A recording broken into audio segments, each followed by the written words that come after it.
నమస్తే అండి. నేను మీ రాజశేఖర్ రెడ్డి, మన దేశం ఎడ్యుకేషనల్ సర్వీసెస్ ప్రైవేట్ లిమిటెడ్ నుండి.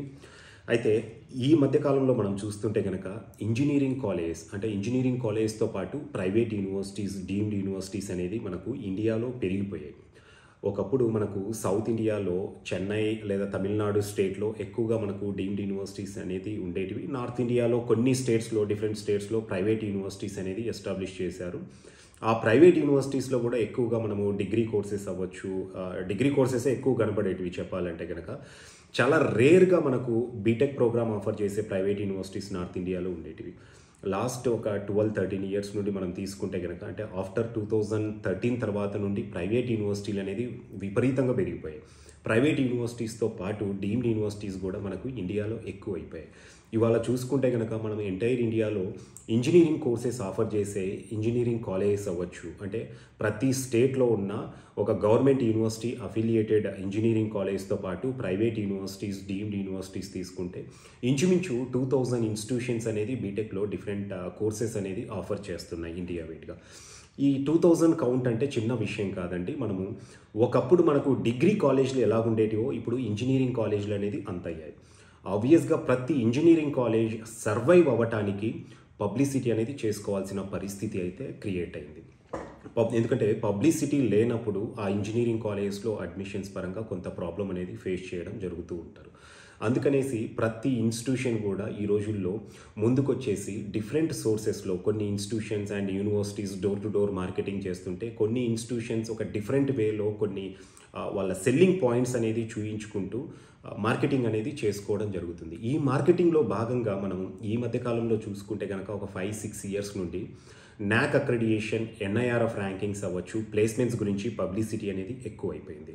సో ఫర్ ఎగ్జాంపుల్ మనం కొన్ని ప్రైవేట్ యూనివర్సిటీస్ తీసుకుంటే కనుక నార్త్ ఇండియాలో ఉన్న యూనివర్సిటీస్ అవ్వచ్చు, మనకు సౌత్లో ఉన్న యూనివర్సిటీస్ తీసుకున్నా చాలా వరకు డిఫరెంట్ వేలో పబ్లిసిటీ అనేది చేస్తున్నాయి. అంటే కొత్తగా పెట్టిన యూనివర్సిటీస్ కూడా ఒక 4-5 ఇయర్స్ లేదా 6 ఇయర్స్ బిఫోర్ ఎస్టాబ్లిష్ చేసిన యూనివర్సిటీస్ కూడా NAAC అక్రెడిటేషన్కి వెళ్ళేసి A+ అనేది కామన్గా ప్రతి యూనివర్సిటీ తెచ్చుకోగలుగుతున్నాయి. ఈవెన్ మనం ఇక్కడ local engineering colleges and private universities తీసుకున్న ఈ రోజుల్లో NAAC A+ అనేది పెద్ద విషయం అనేది కాకుండా అయింది.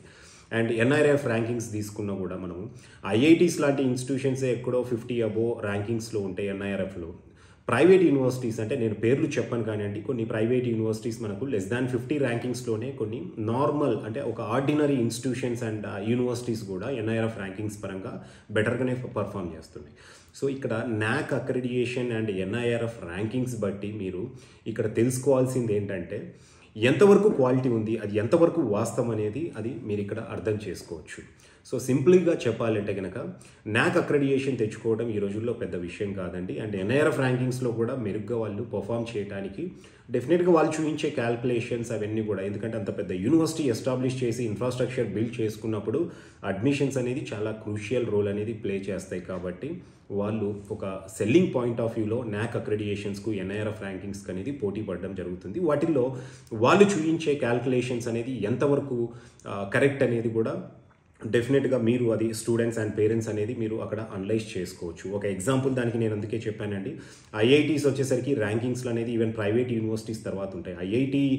IITస్లోనే మంచి ఇన్ఫ్రాస్ట్రక్చర్, ఫ్యాకల్టీ బాగుండి, అకాడమిక్స్ బాగుంటాయి. అలాంటి IITసే NIRF ర్యాంకింగ్స్లో వెనుకబడి ఉండి ప్రైవేట్ యూనివర్సిటీస్ ముందుకు వచ్చాయంటే కనుక అక్కడ మీరు అర్థం చేసుకోవచ్చు అనమాట. సో నేను ఇక్కడ చెప్పదలుచుకుంది ఏంటంటే NAAC అక్రెడిటేషన్, NIRF అనేది లీస్ట్ ఇంపార్టెన్స్ అనేది మీరు ఇవ్వచ్చు. మీరు ఏదైనా ఒక టైర్ 1 యూనివర్సిటీ సెలెక్ట్ చేసుకుంటున్నారంటే ఆ యూనివర్సిటీ పర్సనల్గా విజిట్ చేయండి. యూనివర్సిటీ విజిట్ చేసి అక్కడ వాళ్ళు ఎలాంటి ఇన్ఫ్రాస్ట్రక్చర్ బిల్డ్ చేశారు, అక్కడ వాళ్ళు ఫాలో అయ్యే కరికులం ఏంటనేది ముందు అది అర్థం చేసుకోవడానికి ఒక ప్రయత్నం అనేది చేయండి.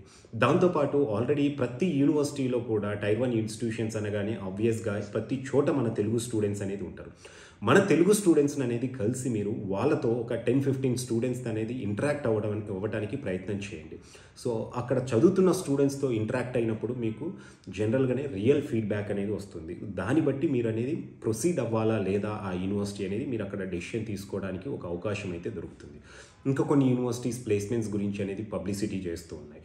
ఎందుకనో కానీ మనము ఎక్కడ కూడా ఇప్పుడు వరల్డ్ ర్యాంకింగ్ యూనివర్సిటీస్ తీసుకున్న యూఎస్లో, యూకేలో, కెనడాలో ఏ యూనివర్సిటీ కూడా వాళ్ళ యూనివర్సిటీ వాళ్ళు ఫాలో అయ్యే కరికులం అవ్వచ్చు, వాళ్ళ అల్యూమినీ అనేది వాళ్ళు చూయించుకొని అడ్మిషన్స్కి అనేది వెళ్తూ ఉంటారు. కానీ ఎక్కడ ప్లేస్మెంట్స్ ఇన్ని క్రోర్స్ ప్యాకేజ్తో ప్లేస్ చేసాం 100% ప్లేస్మెంట్స్ అనేది ఎక్కడ వెళ్ళాం. అంటే మన సౌత్ ఇండియా నుండి ఎక్కువగా మనం ఒక ఇన్స్టిట్యూషన్ సెలెక్ట్ చేసుకునేటప్పుడు ప్లేస్మెంట్స్కే ఒక టాప్ ప్రియారిటీ ఇస్తున్నాం. కాబట్టి ఆబ్వియస్గా ఇన్స్టిట్యూషన్స్ కూడా ఆ ప్లేస్మెంట్స్ అనేది హైలైట్ చేయడానికి కొంతమంది ఫేక్ పబ్లిసిటీ కూడా, ఫేక్ ప్లేస్మెంట్స్ అనేది కూడా చూపిస్తూనే ఉన్నారు. కొన్ని యూనివర్సిటీస్ అయితే ఎక్కడ ఐఐటీస్లో కూడా మ్యాచ్ అవ్వనంతగా, ఐఐటీస్కు కూడా మ్యాచ్ అవ్వనంతగా ప్లేస్మెంట్స్ అనేది 1.5, 1.8, 2 crore అనేది కూడా పబ్లిసిటీ చేసుకోవడం మనం చూస్తూనే ఉన్నాం. బట్ ఏ ఇన్స్టిట్యూషన్ కూడా మళ్ళీ యావరేజ్ అనేది అఫీషియల్గా ఎక్కడ కూడా స్టాటిస్టిక్స్తో పబ్లిష్ చేయలేదు. యావరేజ్ ప్యాకేజ్ ఏ యూనివర్సిటీ అయితే పబ్లిష్ చేస్తుందో డెఫినెట్గా ఆ యూనివర్సిటీని అనేది మీరు కొంతవరకు ట్రస్ట్ చేయొచ్చండి. ఎందుకంటే హయ్యెస్ట్ ప్యాకేజ్ అనేది ఒక పబ్లిసిటీకి ఏదో ఒక స్టూడెంట్ పేరు పెట్టేసి ఏదో ఒకటి చేయొచ్చు, ఒక 5-10 మందిని అనేది చూపించవచ్చు, లేదంటే రియల్గా కూడా చేసి కూడా చూపించవచ్చు, ప్రాక్టికల్గా కూడా ప్లేస్ చేసి కూడా చూపించవచ్చు. బట్ యావరేజ్ ప్యాకేజ్ అనేది ఇక్కడ మనం కన్సిడర్ చేయాల్సిన అంశం. సో యావరేజ్ ప్యాకేజ్ ఏ ఇన్స్టిట్యూషన్ అయితే స్టాటిస్టిక్స్తో పాటు వాళ్ళ అఫీషియల్ వెబ్సైట్లో మెన్షన్ చేస్తుందో ఆ ఇన్స్టిట్యూషన్లో కనుక మనము బెటర్గా ఒక 7 lakhs అబోవ్ యావరేజ్ ఉంటే కనుక మనము జాయిన్ అవ్వచ్చండి. ఎందుకంటే అంత ఈజీగా యావరేజ్ ప్యాకేజ్ అనేది అంత డేర్గా కూడా ఎవరు కూడా ఇన్స్టిట్యూషన్స్ అనేది పబ్లిష్ చేయలేరు. సో స్టూడెంట్స్కి ఇక్కడ నేను చెప్పదలుచుకుంది ఏంటంటే, మనం నాక్లో కూడా రీసెంట్గా చాలా సంఘటనలు అనేది చూసామండి. మనము కొన్ని యూనివర్సిటీస్, ఒక కేఎల్ యూనివర్సిటీ అనే కాదు, దాంట్లో చాలా యూనివర్సిటీస్ కూడా నాక్ అనేది పేమెంట్ చేసేసి అక్రెడిటేషన్ తెచ్చుకోవడం ఇలాంటివి అనేది మనం విన్నాం. లాస్ట్ ఇయర్ కూడా మనం మల్లారెడ్డి యూనివర్సిటీలో కూడా ఎన్బిఏ అక్రెడిటేషన్కి అనేది కొన్ని అంటే దాంట్లో మ్యానిపులేషన్ జరిగిందనేది కూడా మనకు చాలా న్యూస్ అనేది వచ్చాయి. సో అట్లా 1-2 ఇన్స్టిట్యూషన్స్ అనేది కాదు, ప్రైవేట్ యూనివర్సిటీస్ దాదాపుగా ఆల్మోస్ట్ 95% యూనివర్సిటీస్ అనేది ఒక పబ్లిసిటీ కోసం అనేది నాక్ అక్రెడిటేషన్ ఒక కీ రోల్ ప్లే చేస్తుంది. కాబట్టి దానికి డబ్బు ఖర్చు పెట్టి తెచ్చుకోవడానికి కూడా వెనుకడుగు అనేది వేయట్లేదు. సో స్టూడెంట్స్ ఇక్కడ నాక్ కానివ్వండి, ఎన్ఐఆర్ఎఫ్ కానివ్వండి, వాళ్ళు చేసే ప్లేస్మెంట్స్కి అనేది లీస్ట్ ఇంపార్టెన్స్ ఇస్తూ మీరు ఇన్స్టిట్యూషన్స్ ఏవైతే టైర్ 1 యూనివర్సిటీస్ అనేది ఇండియాలో ఉన్నాయో ఆ యూనివర్సిటీస్ ఒక 4-5 మీరు సెలెక్ట్ చేసుకొని విజిట్ చేసి అక్కడున్న ఇన్ఫ్రాస్ట్రక్చర్ అవ్వచ్చు, ఫ్యాకల్టీ ఏ విధంగా ఉన్నారు, అండ్ మరీ ముఖ్యంగా మనము కరికులం అంటే ఎలాంటి కరికులం వాళ్ళు ప్రోగ్రామ్ రన్ చేస్తున్నారు అనేది చూసుకొని అండ్ అక్కడ ఉన్న స్టూడెంట్స్తో కూడా కొంత ఇంటరాక్ట్ అయ్యి మీరు వాళ్ళ ఒపీనియన్ తీసుకొని జాయిన్ అవ్వటం అనేది బెటర్ అన్నమాట. నమస్తే.